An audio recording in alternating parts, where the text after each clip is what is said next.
or wax sometimes gets on other tools, and other tools do not work well with wax on them. Like the tweezers, they actually don't tweeze the glass, grab it, stretch it when they're waxy. And also we have a cutting tool called the straight shears that when they get waxy, they also stop working. So before the demonstration, Paul is just using the hot glass to clean the tools and get them warm or hot before starting to blow glass. And during the demonstration, it'll take 15, maybe 20 minutes. We'll talk about everything. This material, when it's hot, fresh out of the furnace.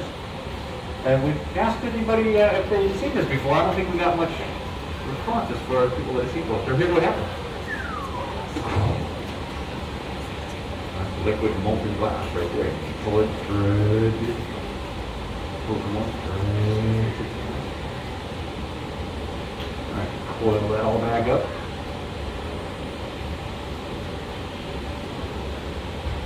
Sticks to itself when it's the correct temperature.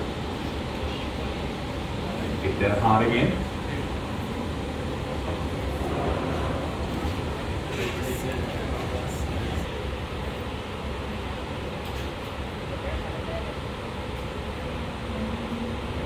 Cut that. Cut those together.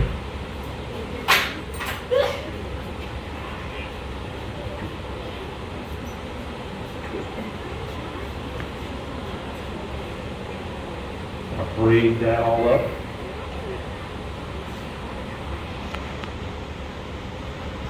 I'm pulling this a little bit, letting gravity move it as well, but you can kind of see kind of how they make some of the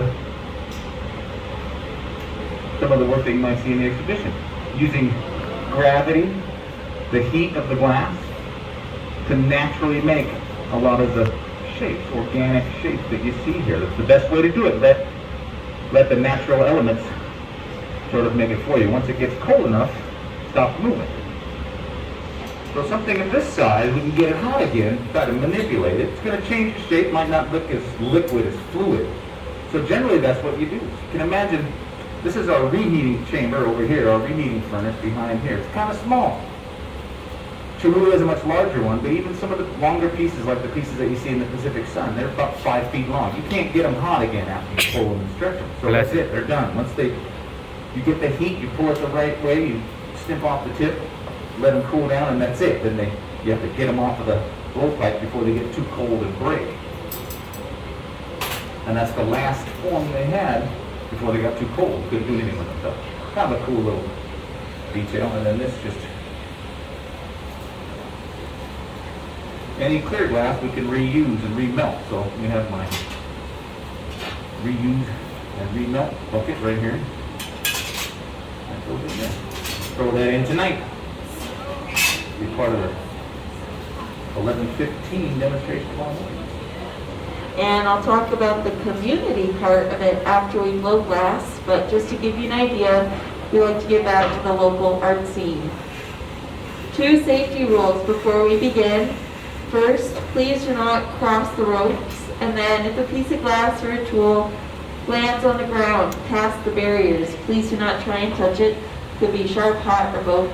Now that's never happened. I'm not worried about it happening today, neither should you.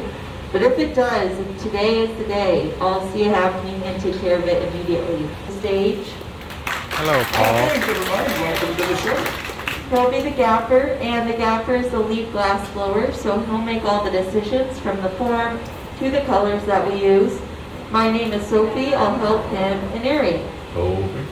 And just one more thing, if you have any questions, I ask that you save them until after we're finished blowing glass.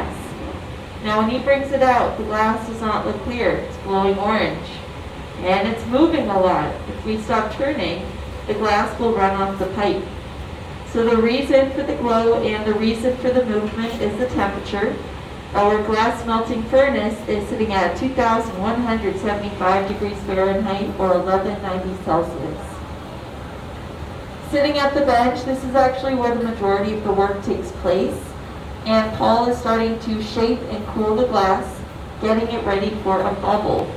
And the bubble will happen pretty quickly, so you'll want to watch the glass off the end of the pipe. The way that we're going to put a bubble into the glass is Paul will blow into the pipe, trapping the air inside with his finger. Air is nowhere else to go except into the glass. And there it is. Did you all see that? Happens pretty fast. As long as the glass is hot enough, it doesn't require a lot of force. So what Paul just by layer, gather by gather, a gather being any time we get glass out of our furnace. To successfully gather, we have to let this bubble cool down or stabilize so that it can support the weight, the heat, and the movement of more glass. If our bubble is too hot, when we go back in, it could collapse. So it's important that we let this bubble get cold.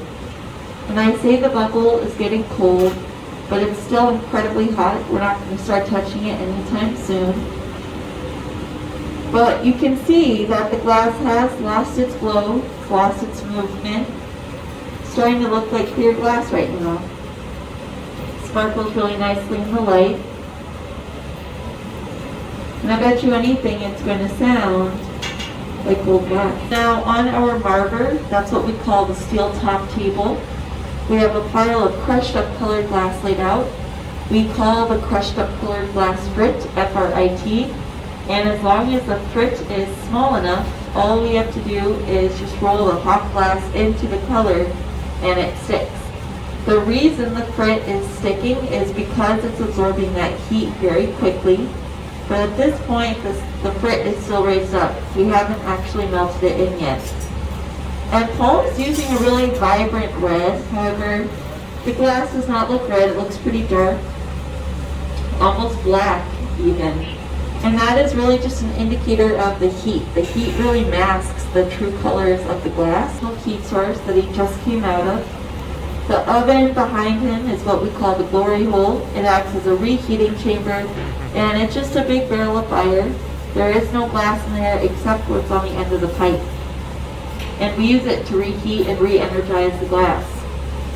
It sits at 2,230 degrees Fahrenheit or 1210 Celsius. It's a little hotter than our furnace so that we can get the glass back up to a good working temperature.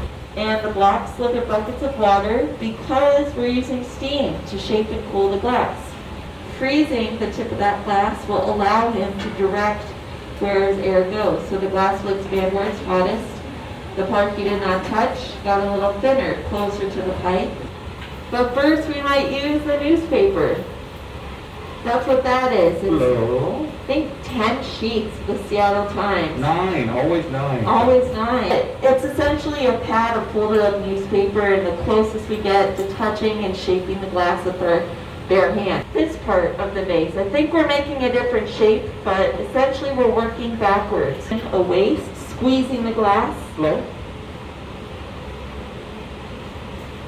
And then he's going to just accentuate that line with the jack. Glass around again, engaging centrifugal force, and then a little bit more air down the pipe. Grab the pipe, attach the glass, wind it on just like that. So, the pipe, and it's over here. Oh, thanks. Nicely done. And it won't be completed till tomorrow. Check you later.